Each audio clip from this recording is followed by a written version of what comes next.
Siema, dzisiaj tak jak obiecywałem, pogramy sobie na GameCube.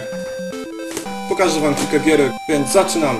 Dzisiaj zaprezentuję wam kilka gier. I po kolei.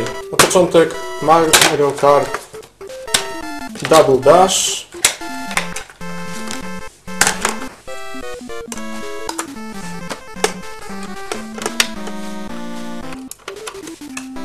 Pomarańczowa diodka. Mario Kart Double Dash.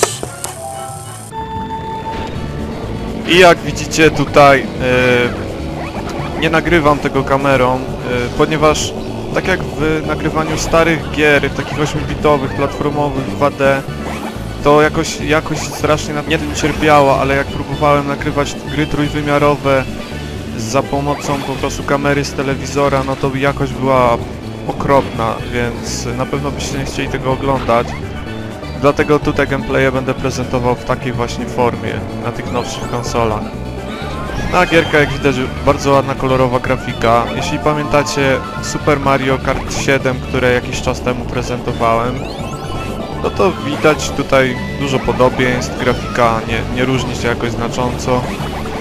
Tutaj, jak widzicie, główny motyw tej gry jest taki, że się jeździ zawsze we dwójkę i można za pomocą przycisku zmieniać sobie tego zawodnika, który ma kierować, a drugi zajmuje się używaniem dopałek. Jakoś bardzo dużo nie wnosi do gameplayu, gra jest taka jak wszystkie Mario Karty, po prostu ładna, kolorowa, przyjemna, z fajnymi trasami, gra się w nią naprawdę bardzo przyjemnie i jest to jeden z najlepszych Mario Kartów, jakie się ukazały. Mój osobisty faworyt. Chociaż jest troszkę mało tras, ale są ciekawe i gra jest naprawdę bardzo dobra. No to możemy jechać dalej. Dobra, więc to był Mario.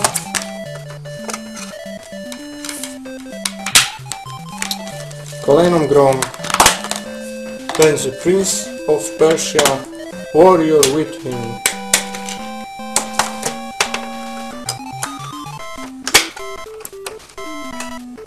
Kolejna gra to Prince of Persia Warrior Within. Prince of Persia jest to taka gra akcji,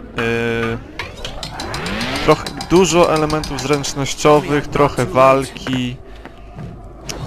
Po prostu jest to gra, w której się dużo skacze, dużo biega, skakanie po platformach, trochę nawalania. Coś tak jakby w klimatach God of War, tylko że tutaj jest właśnie więcej skakania, a mniej walki. To jest chyba ostatnia część właśnie na tą generację 128-bitową. No i jest to bardzo dobra gra, typowa właśnie dla tej trójwymiarowej serii Prince of Persia, czyli po prostu biegamy sobie po różnych takich arabskich zameczkach, unikamy pułapek, czasami powalczymy, czasami spowolnimy czas. W grze Sands of Time też właśnie czas jest głównym motywem. No i jest oczywiście do tego wszystkiego fabuła, także gra jest bardzo dobra, bardzo ładna grafika, szybka akcja, więc gierka warta polecenia.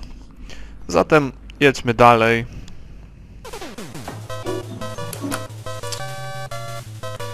Dobra, zapomniałem. Dobra, Prince of Persia Warrior Within. Trudno tak operować jedną ręką. Następna gra Turok Evolution, czyli FPS-ik ze znanego uniwersum. Kolejna gra Turok Evolution.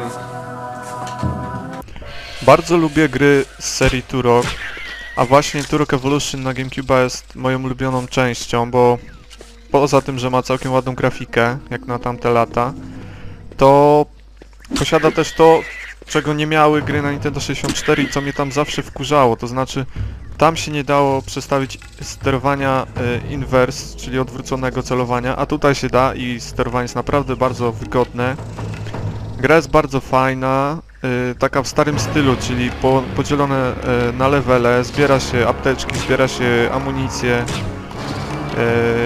rozwala się różne mutanty, dinozaury, fabuła, no wiadomo, tam nie ma co oczekiwać od fabuły w takiej grze, ale no gra się takim Indianinem i po prostu przechodzi te levele. One nie są jakieś szczególnie wielkie, są też takie levele, w których się lata na grzbiecie pterodaktyla, także jest troszkę urozmaicone. No i ten klimat, te czasy prehistoryczne, jest to naprawdę klimatyczne i gierka naprawdę może się podobać. Jest to jeden z moich ulubionych FPS-ów na GameCube. A zatem kontynuujmy nasz przegląd.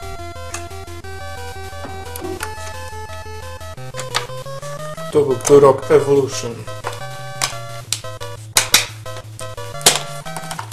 Kolejna gra, kolejny FPS, Medal of Honor Frontline.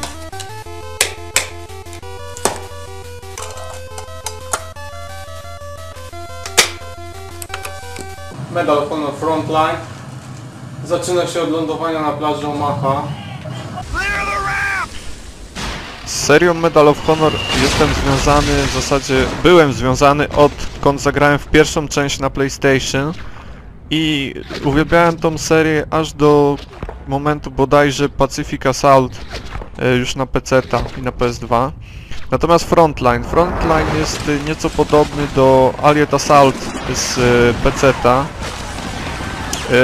Tylko co mnie w tej grze denerwuje, ogólnie jest fajna, tylko że wkurza mnie to, że jest bardzo zaskryptowana, to znaczy teoretycznie da się iść tu na przykład wybiec przed szereg, że tak powiem, pobiec gdzieś dalej i nagle dochodzimy do miejsca, gdzie nie możemy już dalej iść i się okazuje, że później musimy się wrócić i na przykład pogadać z kimś albo coś komuś przynieść, żeby się wczytał skrypt, żebyśmy dopiero mogli przejść dalej. I często właśnie grając zdarzało mi się omijać te skrypty, bo po prostu przeoczyłem i później biegałem i kombinowałem, czego mogłem nie zrobić i że nie mogę iść dalej. I to jest największy mankament tej gry, ale poza tym jest bardzo, bardzo ciekawa. No, tak jak widać, staroszkolny po prostu FPS, jeszcze ze zbieraniem apteczek, zatem jak ktoś lubił stare Medal of Honor czy pierwszą część Call of Duty, no to ta gra też powinna mu się spodobać.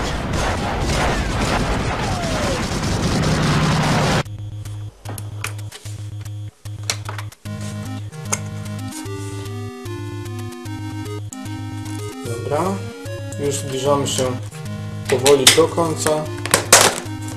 Teraz będzie Need for Speed Underground, czyli gra, która na PlayStation 2 chrupała, a na GameCube nie dość, że wygląda lepiej, to jeszcze działa płynniej.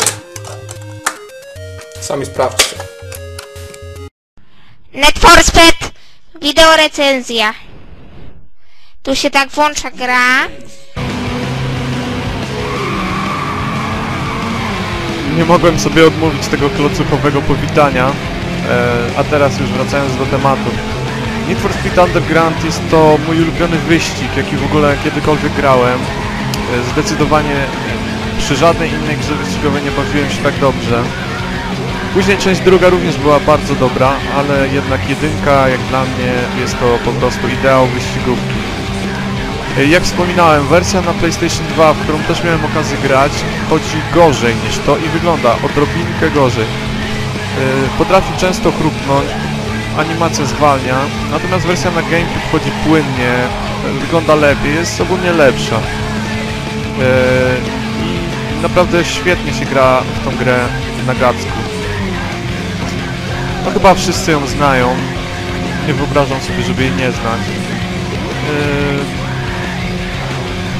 W czasie, kiedy wyszła, no to po prostu grafika onieśmielała, była po prostu zajebista. Pamiętam, że wtedy jeszcze miałem starego kompa i właśnie chciałem w to pograć na kompie i ta gra mi nie chodziła. Ale na szczęście później dorwałem wersję konsolową. Jeśli ktoś jeszcze w to nie grał, to naprawdę mu polecam. Najlepszy wyścig, jaki kiedykolwiek powstał.